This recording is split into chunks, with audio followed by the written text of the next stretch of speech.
Buenos días, hermanos. La verdad es un enorme gozo y alegría el poder estar con ustedes, nuestra familia, y bueno, esperando también que nos podamos entender bien. Hablando yo en castellano, en español, yo por lo pronto he podido comprender absolutamente todo lo que ha dicho el hermano Heraldo, y también cuando hablo con ustedes. Les quiero transmitir los saludos de nuestra congregación en Rubí, en Barcelona. Y bien, pues lo dicho, estamos muy felices, muy contentos de poderles conocer y ver la obra de Dios entre ustedes aquí en Braga. Y bien, pues hermanos, podemos tener la lectura de la palabra del Señor en el libro de Génesis, en el capítulo 2, versículos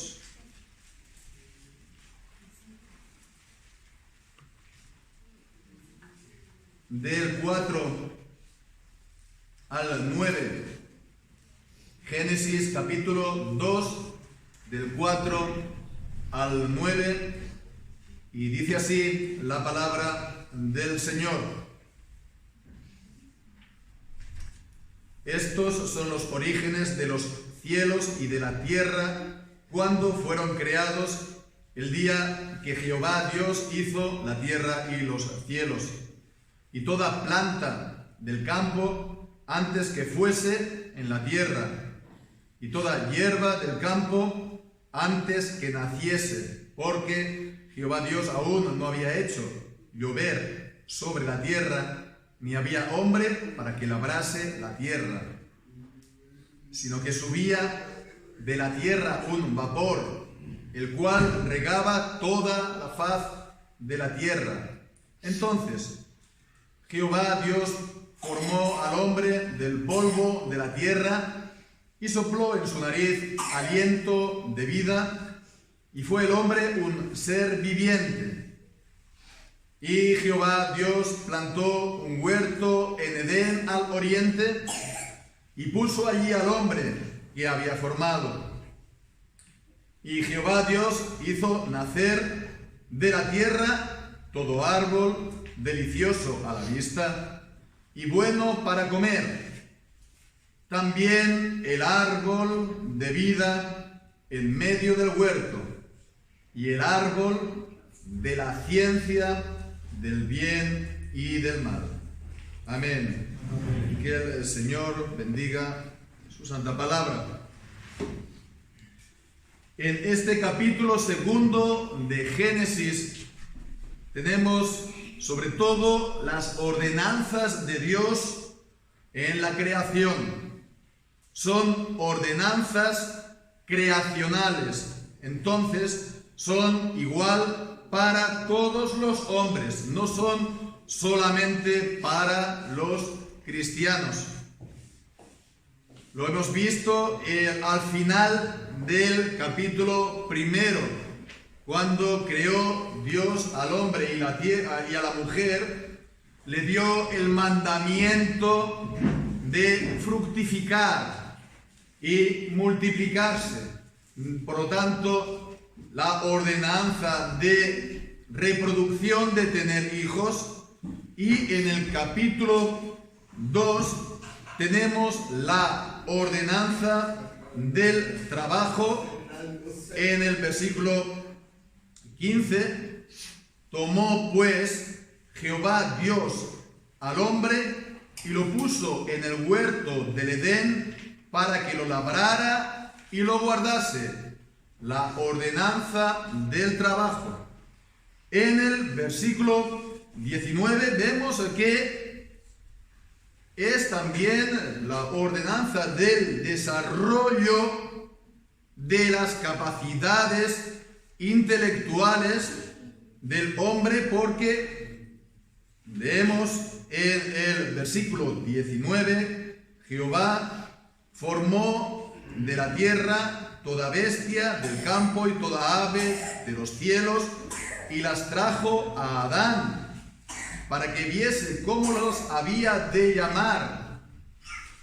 Y por último, la ordenanza del matrimonio en el versículo 24, cuando presentó a la mujer al varón, diciendo: por tanto dejará el hombre a su padre y a su madre, y se unirá a su mujer, y serán una sola carne. Están estas ordenanzas de la creación, pero hay más, porque está también la correcta manera para relacionarse con Dios.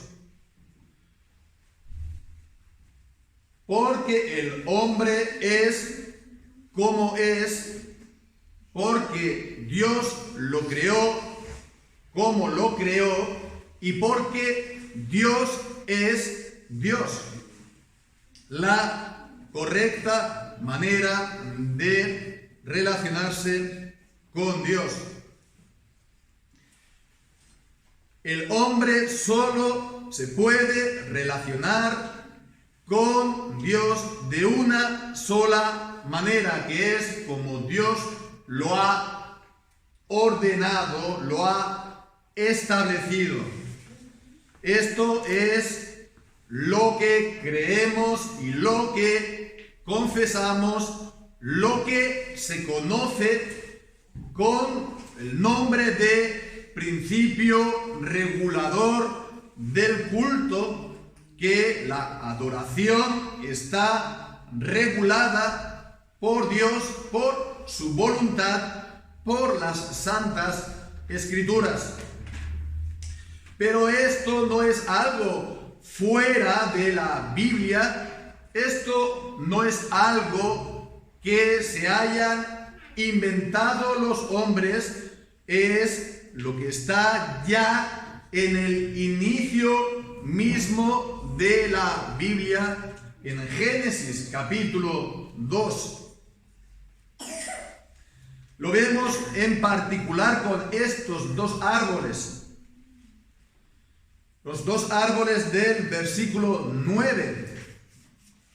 Jehová Dios hizo nacer de la tierra todo árbol delicioso a la vista. Plantó a todos los árboles deliciosos y además buenos para comer. Y después dos árboles en particular: el árbol de la vida en medio del huerto y el árbol de la ciencia del bien y del mal. Son dos árboles distintos: el árbol de la vida y del conocimiento del bien y del mal. Dos árboles distintos, pero también están muy relacionados entre sí. Y los dos árboles le decían al hombre lo que tenían que hacer en su relación con Dios. Estos dos árboles juntos, el de la vida y el del conocimiento también del bien y del mal, los dos juntos forman una alianza, un pacto. La alianza de vida, o también se llama la alianza de obras. Pero vamos a intentar, con la ayuda del Señor, considerarlos por separado para ver el significado de cada uno. Comenzando pues por el primero, el primer árbol, el árbol de la vida. ¿Y qué podemos decir acerca de él? Pues lo primero que podemos hacer es descartar, descartar, ¿no?, a un lado. Descartar, por ejemplo, que se llamase árbol de la vida, porque este árbol diese la vida la vida eterna, como si eso fuese algo que este árbol lo diese, que ese árbol produjese esa vida eterna. Es decir, que ese árbol produjese físicamente la vida, esa vida eterna, porque de esa manera sería un árbol, digamos, mágico. Un árbol mágico, y esto no puede ser así. En ninguna parte de la Biblia se habla o se piensa de algo parecido a la magia. Es una manera de ver pagana, pero no de la palabra de Dios. Y bien, pues prueba de esto está pues las otras veces en las que aparece la expresión árbol de vida en la Biblia. Es muy interesante ver que solo aparece 3 veces, o en 3 libros, mejor dicho, en toda la Biblia. Aquí, en Génesis, también en el libro de Proverbios y por último en Apocalipsis. Además del capítulo 2 de Génesis, leemos en el versículo 22: He aquí, el hombre es como uno de nosotros, sabiendo el bien y el mal. Ahora pues, que no alargue su mano y toma también del árbol de la vida, y coma y viva para siempre. Después, en el libro de Proverbios, en el capítulo 3 y versículo 18, capítulo 3, versículos 18, cuando habla de la sabiduría: ella es árbol de vida a los que de ella echan mano, y bienaventurados son los que la retienen. En el capítulo 11 y versículo 30,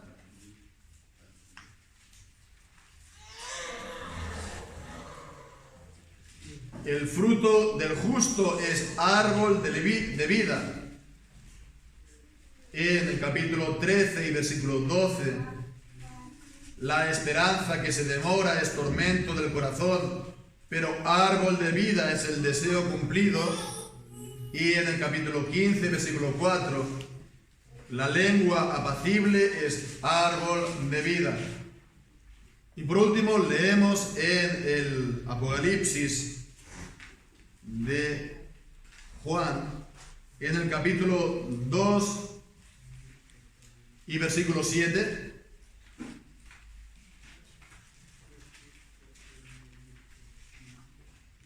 el que tiene oído oiga lo que el Espíritu dice a las iglesias. Al que venciere le daré a comer del árbol de la vida, el cual está en medio del paraíso de Dios. Y en el capítulo 22, versículo 1, me mostró un río limpio de agua de vida, resplandeciente como cristal. No creo que sea este, pero bueno. El versículo 14, dice: bienaventurados los que lavan sus ropas para tener derecho al árbol de la vida y para entrar por las puertas de la ciudad. Así que, volviendo a Génesis capítulo 2, vemos que por todo esto el árbol de vida tiene un sentido simbólico. Tiene este nombre porque este árbol simbolizaba y representaba la vida. Leemos que estaba en medio del huerto, también el árbol de vida en medio del huerto que Dios había plantado. Todo estaba, por lo tanto, a su alrededor, el árbol de vida en medio. Y este árbol le recordaba a Adán que la vida él no la tenía, Adán, de sí mismo, y que él tampoco podía hacer nada para preservar su vida para siempre. Esto es algo que también dice el Salmo 49, en el versículo 7 al 9.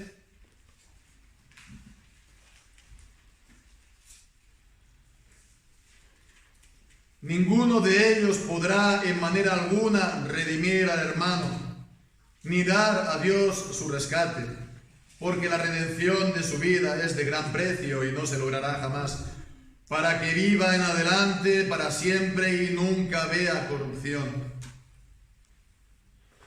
Esto ya era así desde incluso antes de la caída, porque el hombre no tenía la vida de sí mismo, sino de Dios. Él no la podía conservar para siempre. Eso era un don de Dios. Esto no era porque el hombre hubiese pecado, porque él había sido hecho a imagen y semejanza de Dios y no había conocido pecado.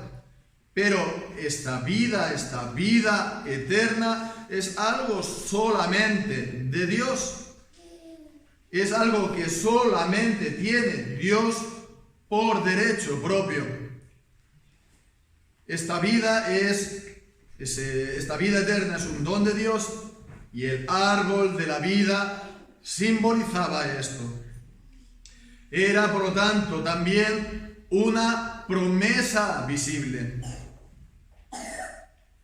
Mostraba que esa vida estaba también al alcance del hombre, porque Dios lo había puesto en medio del huerto. Y es por eso que se puede decir que este árbol de vida era un sacramento, es decir, una promesa visible de Dios. Por supuesto, sabemos que a muchos hermanos evangélicos no les gusta hablar de esta palabra sacramento porque no está en la Biblia o porque puede sonar a católico romano u otras razones. Y ciertamente la palabra sacramento no está en la Biblia, como tampoco la palabra Trinidad, la Trinidad. Pero sí que está el concepto, sí que está la enseñanza. ¿Y cuál es el concepto y la enseñanza del sacramento? Pues es el de una promesa visible de Dios, como leemos en Romanos capítulo 4 y versículo 11, que Abraham recibió la circuncisión como señal, como sello de la justicia de la fe que tuvo estando incircunciso. La circuncisión era señal y sello, y entonces era una promesa visible, señal, pero también era una promesa, era un sello. Bien, pues entonces vemos que la idea de sacramento estaba ya desde el inicio en la Biblia, desde antes de la caída y antes de la entrada del pecado en el mundo. ¿Y esto cómo nos afecta a nosotros? Por lo pronto nos podemos quedar con esta idea. Somos criaturas y no el Creador. La vida no la tenemos de nosotros mismos y nada podemos hacer para que ella perdure y perdure para siempre. Y el hombre tenemos la eternidad en nuestro corazón. Eclesiastés nos lo dice. Dios ha puesto la eternidad en el corazón del hombre. Pero somos una flor de un día que se marchita en un momento. una hierba que pronto pasa. Nos volvemos cada vez más viejos y cada día pasa y, bueno, no podemos vivir aquí en este mundo para siempre. No somos invulnerables, no somos invencibles. Los creyentes en Cristo ciertamente somos salvos, sí, pero Pablo dice en Romanos 8 que somos salvos en esperanza, en esperanza. No hay nada debajo del sol, nada en el mundo que nos dé esta vida para siempre. Eso es la promesa de Dios en Cristo. Es promesa. Y nuestro gozo, por supuesto, es el tener esta promesa en nuestro corazón.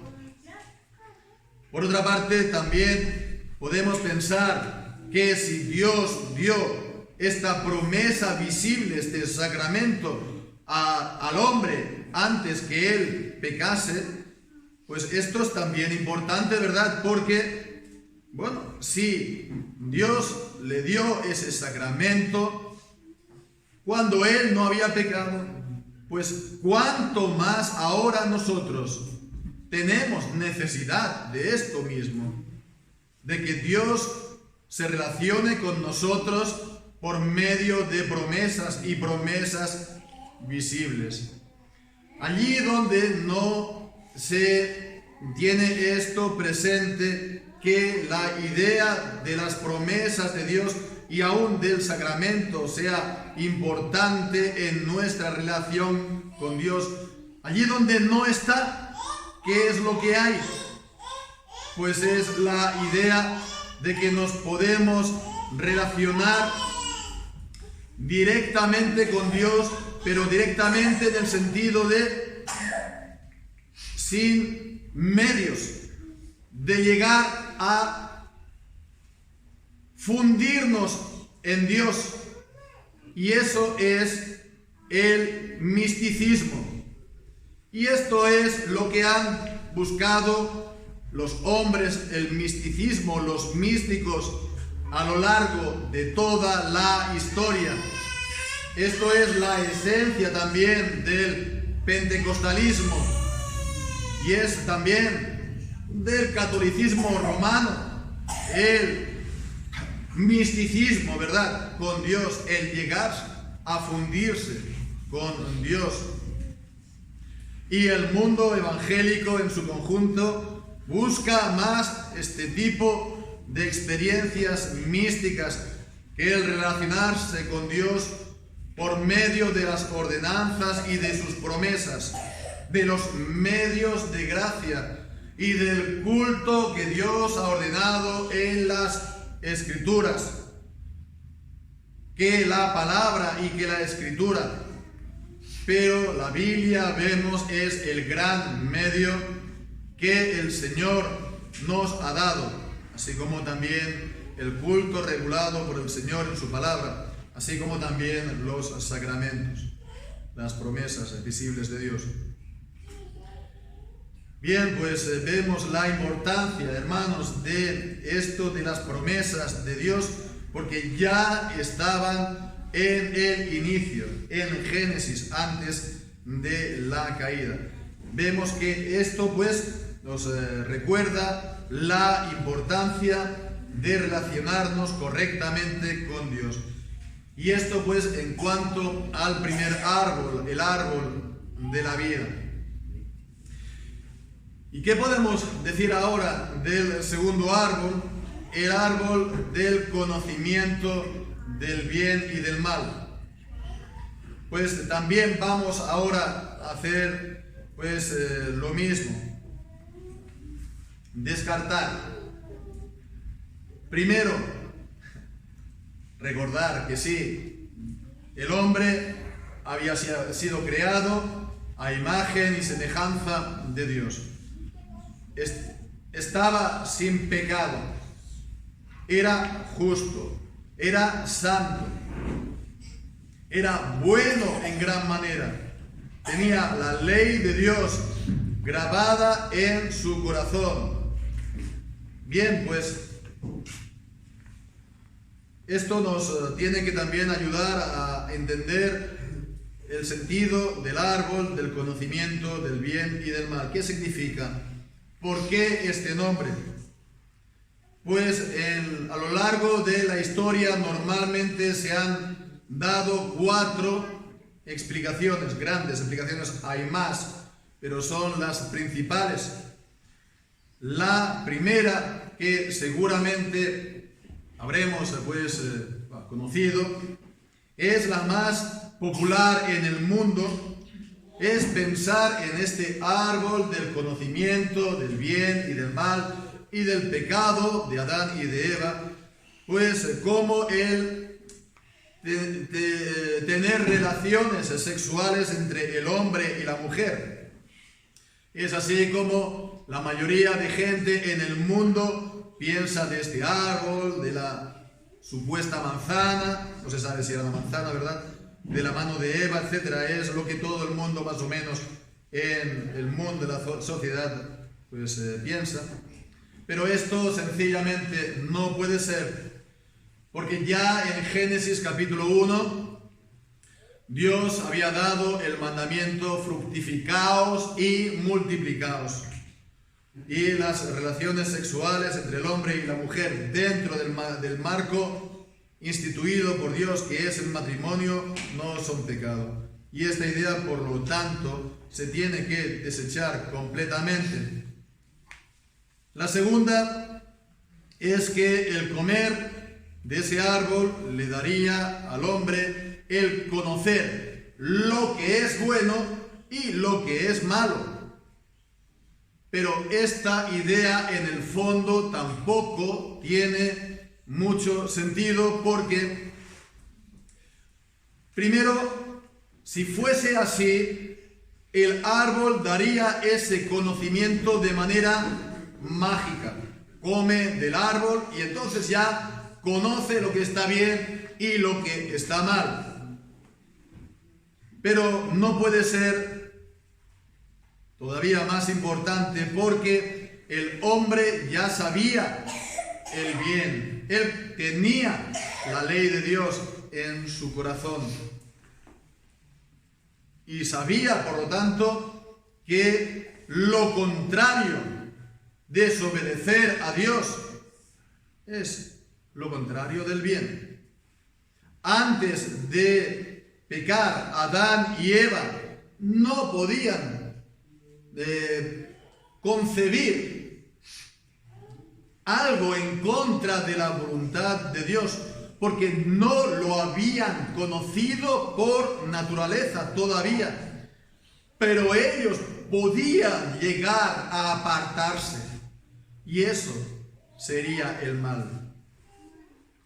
Bien, la tercera lo citamos de paso rápidamente.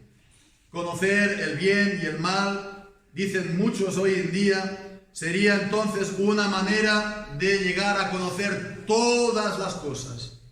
El bien y el mal, todas las cosas. Un conocimiento panteísta.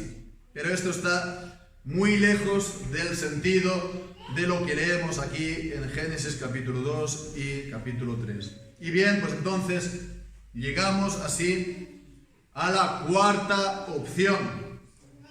Y relacionándolo con lo que habíamos visto antes acerca del libro de la vida, sobre todo en el libro de Proverbios, el árbol de la vida en el libro de Proverbios.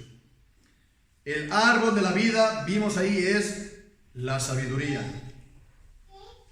Bien, pues ¿cuál es el principio de la sabiduría? El temor de Dios. Bien, pues entonces el árbol del conocimiento del bien y del mal estaba presentando siempre a Adán y a Eva esto, que tenían que andar en el temor de Dios. ¿Cómo iba Adán a llegar a alcanzar ese conocimiento del bien y del mal en el temor de Dios, en la sumisión a la voz de Dios. ¿Cómo fue tentado el hombre en Génesis 3? Fue tentado en Génesis 3 a alcanzar ese conocimiento desobedeciendo a Dios. En el capítulo 3, versículo 4 y 5, la serpiente dijo a la mujer: no moriréis, sino que sabe Dios que el día que comáis de él, serán abiertos vuestros ojos y seréis como Dios, sabiendo el bien y el mal. El hombre fue tentado a alcanzar este conocimiento entonces, no en el temor de Dios, sino rompiendo el mandamiento de Dios. Alcanzar ese conocimiento por medio del pecado. Así pues vemos que hay dos caminos, como en el libro de Proverbios, el camino de la vida y el camino de la muerte en el libro de Proverbios. Pues ya en Génesis está en el camino de la obediencia a Dios, el conocimiento del bien y del mal por medio de la obediencia a Dios. Y el segundo, el camino en el que el hombre se declara independiente de Dios, autónomo, ley para sí mismo, como el Salmo 2 dice, de aquellos que los príncipes dicen: quitemos las cuerdas de Dios de nosotros. ¿Para qué? Pues para Él poder decidir lo que está bien y lo que está mal, sin contar con Dios para nada. Y aquí pues, hermanos, nos podemos detener un poco ya también para ir concluyendo, porque cuando Dios dice una cosa, que hay que servir y que hay que adorar a Dios, que hay que someterse a Dios, que hay que obedecer a Dios, y después viene el hombre y dice que lo que Dios ha dicho no es así, que lo que Dios ha dicho o es malo o se puede corregir. ¿Con cuál hemos de quedarnos? Por supuesto, como creyentes de entrada, por supuesto, con Dios. Pero fijémonos, hermanos, que muchas veces cuando bajamos a los detalles, entonces es algo más, a veces, difícil. No porque lo que Dios diga esté mal, sino por la oposición que hay en el mundo a lo que Dios dice. Pongamos, por ejemplo, un ejemplo, sí. ¿Qué pensar de lo que... qué pensar acerca de, por ejemplo, la pena de muerte para los asesinos? Ella está instaurada por Dios en la Biblia, Génesis capítulo 9. Está sancionada por Jesús en el Nuevo Testamento, en Mateo capítulo 26 y versículo 52. Y está confirmada por Apocalipsis capítulo 13 y versículo 10. Por lo tanto, en el Antiguo y en el Nuevo Testamento y en la boca de Jesús. Y los hombres ahora dicen que es algo malo. Ha estado siempre a lo largo de la historia de la humanidad hasta hace 25 o 30 años solamente en todos nuestros países, naciones. ¿Con cuál nos quedamos? Puede parecer algo banal, sin importancia, pero conozco pastores que han tenido problemas muy serios con sus congregaciones precisamente por esto, por haber dicho esto. Y no predicando, sino en conversaciones personales. Podemos seguir así. La lista es larga. El aborto, la homosexualidad, el cambio de sexo, etcétera, etcétera, etcétera. Todas las cuestiones morales en nuestros países, en nuestras naciones. Pero en el fondo, la pregunta tal vez importante es: ¿cuál es el lugar de Dios? El lugar que Dios ha de tener en la sociedad, en el país, en la nación, en la vida pública, en las leyes de los hombres. Y bien, ¿cuál es también el lugar de Dios en nuestra propia vida? ¿Cómo discernimos entre lo que es bueno y lo que es malo?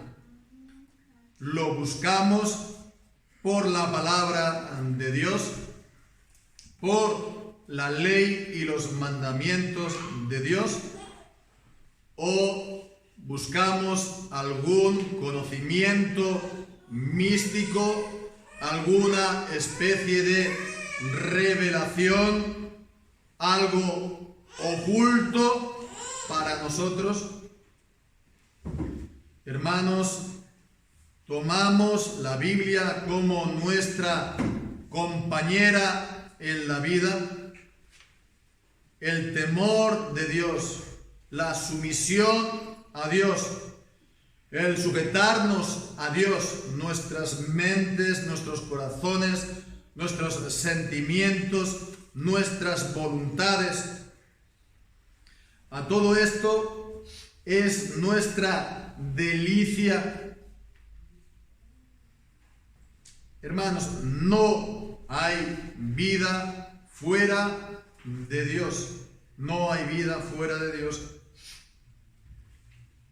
La vida no se comprende bien, no se vive fuera de los mandamientos de Dios. No hay conocimiento verdadero, verdadera sabiduría en contra de Dios y de su palabra. En Gálatas, la carta a los Gálatas, capítulo 3 y versículo 21, nos dice que si la ley pudiese vivificar, la justicia vendría ciertamente por medio de la ley.